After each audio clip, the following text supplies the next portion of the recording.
Hello and welcome back to Chemistry e-Learning. I wanted to start today's class with a joke because we will be learning about all things chemical reactions. So make sure you grab out your Unit 6 notes so that you can follow along with us. I hope that you did the bell work and that you're starting to remember some of the different parts about chemical reactions. But if there were confusion, hopefully this video helps clear up some of those confusions. I wanted to start by looking at a chemical reaction, and if you look at this one right here, we can identify everything before the yield arrow as our reactants, and everything after are our products. So in this case, we have 2 reactants and 1 product, and then this arrow right here, as we just said, is called yield.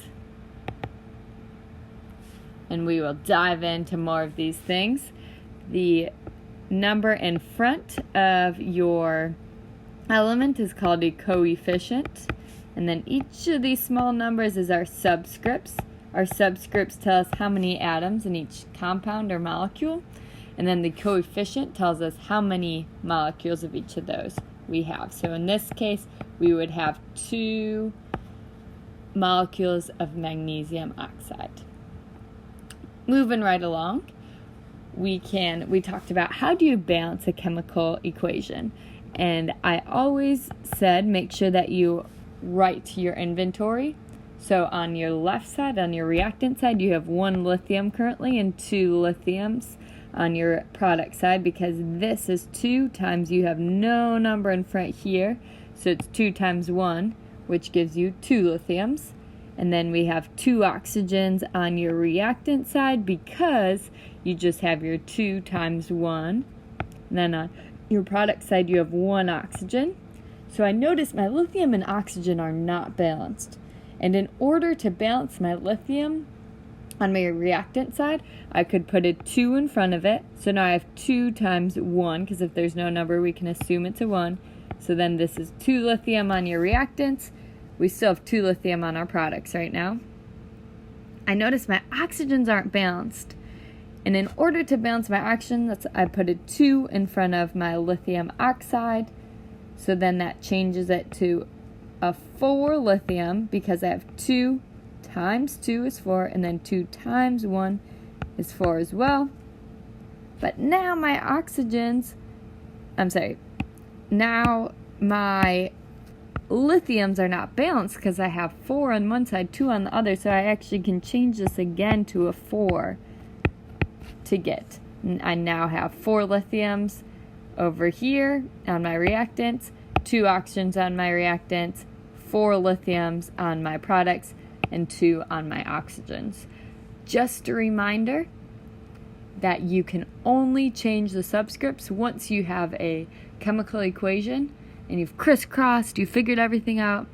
You can only change the coefficients when we're working specifically on balancing them. This is the same exact chemical reaction you had in your bell work, and I'm just going to quickly go through how you balance that. I currently have 2 irons on my reactants, 3 oxygens, and 1 carbon.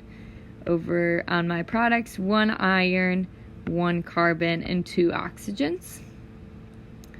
I now can choose, I'm going to wait to balance my carbon and iron last because those are by themselves different places, so those will be easiest to balance last.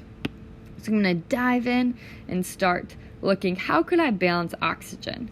Well, what number could I choose that the numbers 3 and 2 both go into?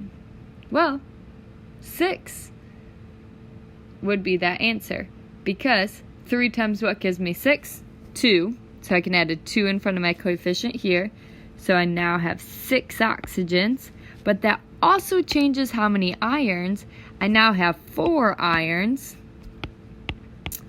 And then on my product side, in order to get 6 oxygens, 2 times what gives me 6?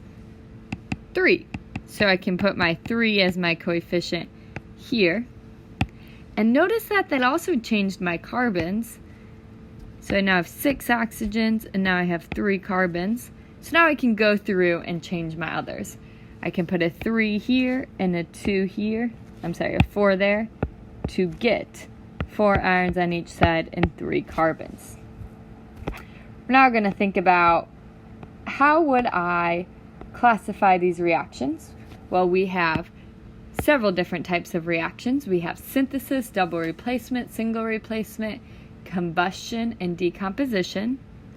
And this one right here would be a single replacement because only one thing is changing. Our iron and our carbon switch spots in the products. Those are an opposite spot, so that is called a single replacement. Only one thing is being replaced, and that we called the stolen prom date.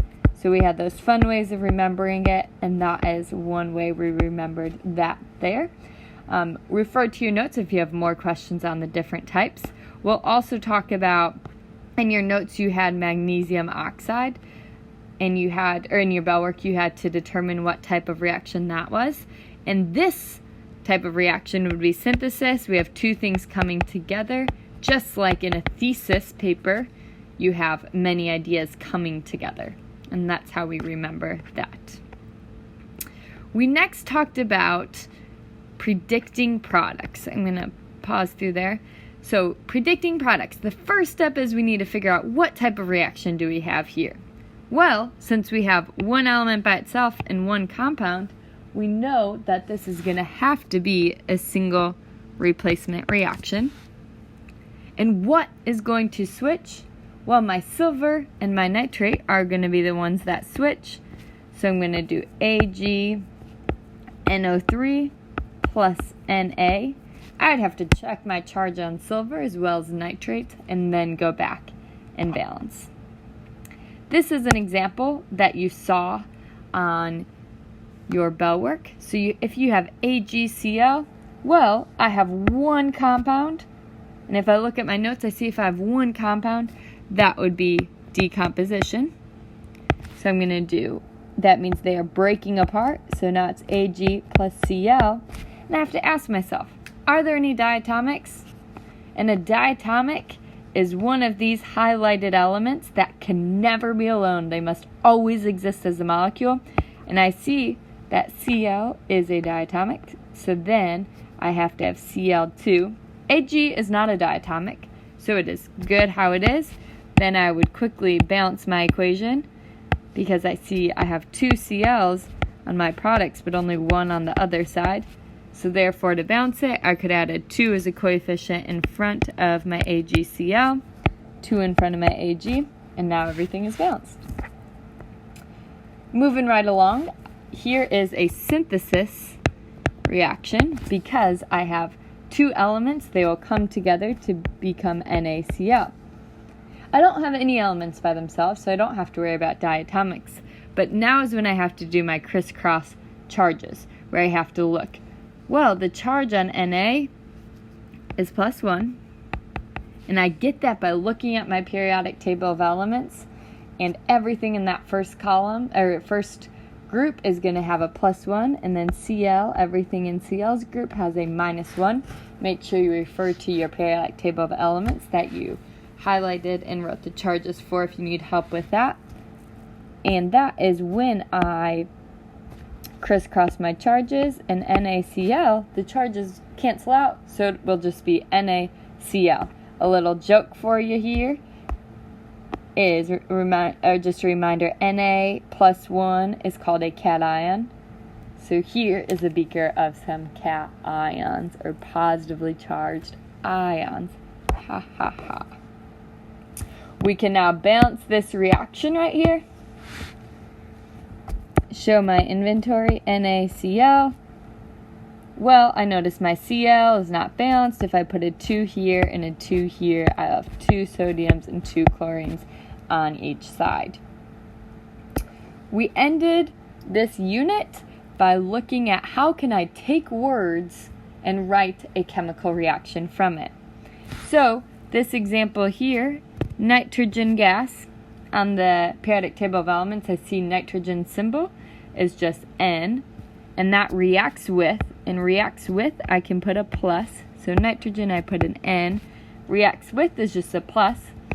And then oxygen is just O. To produce, I'm going to draw an arrow. And that produces nitrogen monoxide.